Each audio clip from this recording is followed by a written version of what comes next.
संगत जी, प्यार से कहना धन निरंकार जी। 77th निरंकारी संत समागम के आज पहले रोज, जहाँ ये थीम विस्तार असीम की ओर और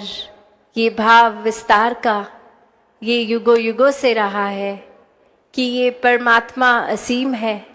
और ये एक जानने योग्य, और जिन जिन ने भी अपने जीवन में इस परमात्मा को शामिल किया वो भक्त श्रेणी में,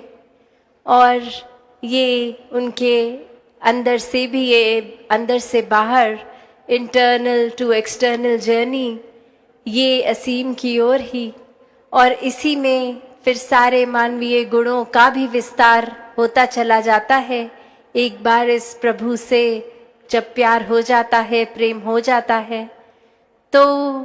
फिर वो चाहे एक प्यार का ही गुण अपना लें, प्रेम का, तो ये जो युगों युगों से संदेश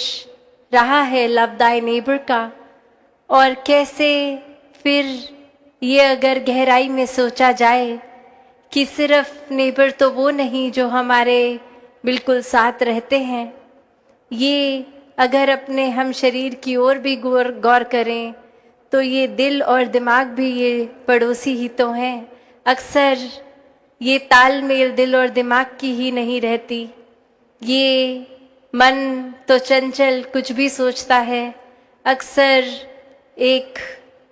रूप, ये कुछ मन कुछ और चाहता है और दिमाग कुछ और सोच लेता है।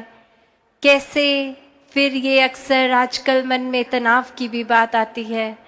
तो ये बैलेंस की बात जहाँ, तो जब ये बैलेंस मेंटेन होगा और वो सिर्फ परमात्मा को शामिल करके ही हमेशा का आनंद मिल सकता है, ये स्थिरता आ सकती है, ये मन में फिर विस्तार आ सकता है, अपनत्व आ सकता है, ये फिर ब्रॉड माइंडेडनेस आ सकती है, दिल इतना विशाल कि हर एक को एक्सेप्ट कर सकता है। ये फिर भाव हमेशा कि युगों युगों से जैसे संदेश हर पीर पैगंबर ने दिए कि जीते जी एक वाक्य ही पूरी मानवता के काम आना है, अपना ये जो स्पिरिचुअल ग्रोथ तो करनी है, साथ ही इस संसार के लिए वरदान बनना है। ये जीवन, ये संसार, जैसे जब हमने जन्म लिया तो धरती जितनी सुंदर थी, अपने जीवन काल में इस धरती को और सुंदर बनाना है, चाहे वो वृक्षारोपण करके, एक पोल्यूशन कंट्रोल की बात आती है, एक कचरे का सदुपयोग करते हुए, एक उसको कोई भी चीज़ का ऐसा अंधाधुंध कचरे को जैसे नहीं फैलाने की बात, या रिसाइकल की आजकल बात आती है, रीयूज की आती है। तो कैसे ये संसार में इस परमात्मा ने हर कोई चीज़ जो दी है, और चाहे वो इंसानों ने भी कुछ आविष्कार किए हैं, तो ये चीज़ों का सिर्फ सदुपयोग ही हो, और कैसे कोई भी चीज़ हमारे द्वारा इतने केयरलेस हो के कि ये धरती का रूप बिगाड़ दें, ऐसा जीवन जीने के लिए तो ये जीवन नहीं मिला है। ये जीवन जहाँ एक स्पिरिचुअली भी और सोशली भी इस मानवता के काम आने के लिए है, एक अपने सुधार से शुरू होकर,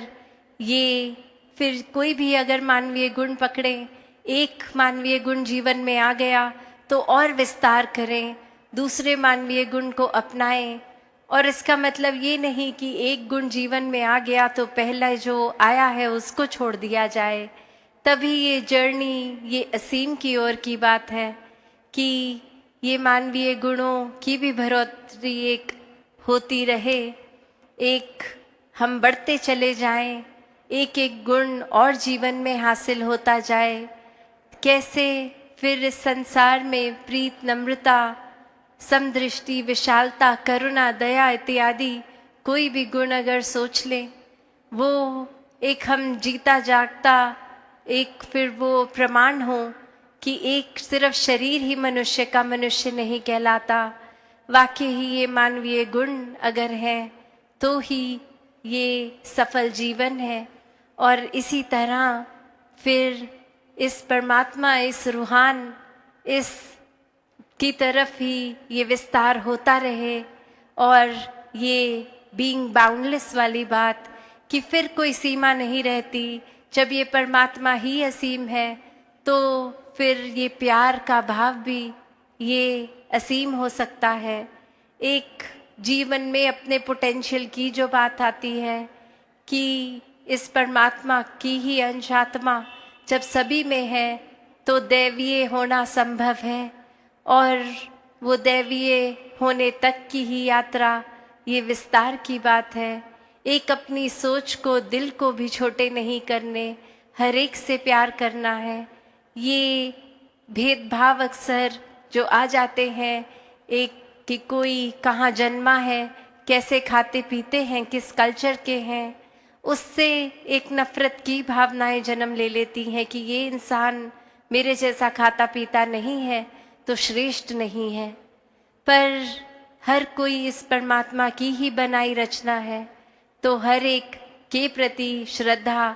बिल्कुल उसी तरह रहे जैसे जब हम कोई भी पूजनीय स्थल पे जाते हैं